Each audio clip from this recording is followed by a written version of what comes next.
Brainstorming is used to develop creative solutions to complex problems.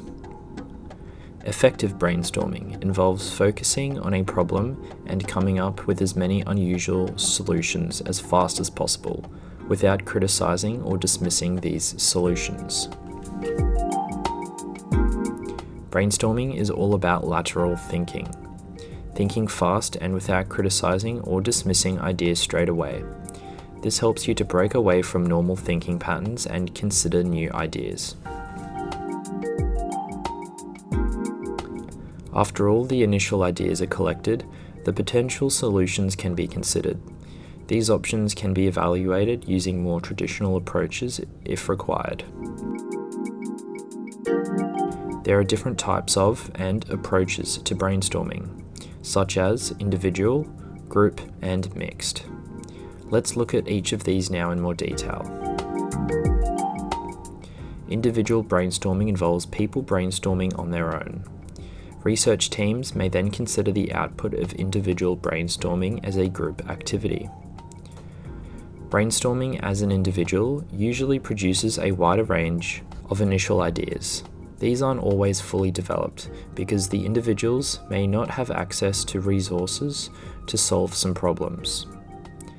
Individual brainstorming sessions allow participants to explore ideas in their own time, without any fear of criticism, and without being dominated by other group members. Group brainstorming develops ideas more effectively. The experience of working together often means that someone will propose an idea and another will see the potential and add to that idea. Group brainstorming tends to produce fewer ideas because the ideas will be developed in more detail.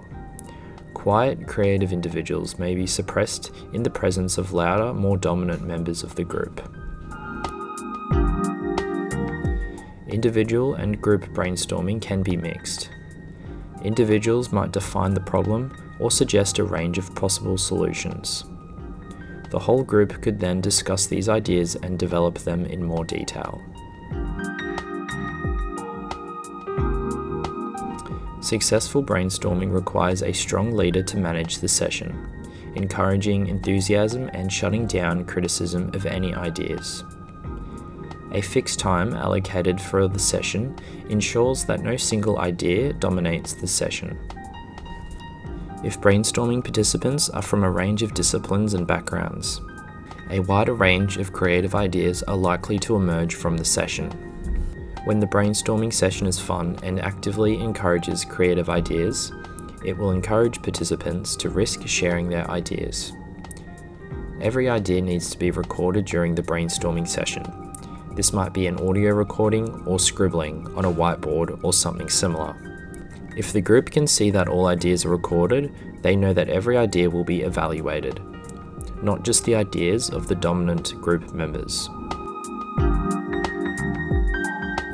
The first step of brainstorming is to define the issue at hand.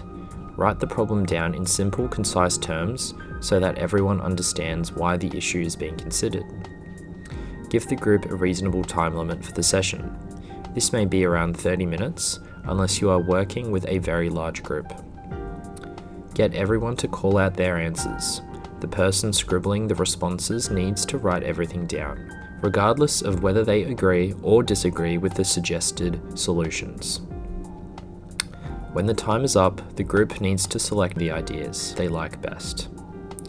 The group should then agree on a set of criteria for judging the ideas. The criteria might involve the word should. For example, it should be cost effective. Once the criteria are established, the group should score the ideas against each criteria, allocating 0 to 5 points, depending on how well the idea meets the criteria. The highest scoring idea is the one most likely to address the problem. Keep note of the other ideas that were well received, as they may be developed later, should the first idea prove unworkable.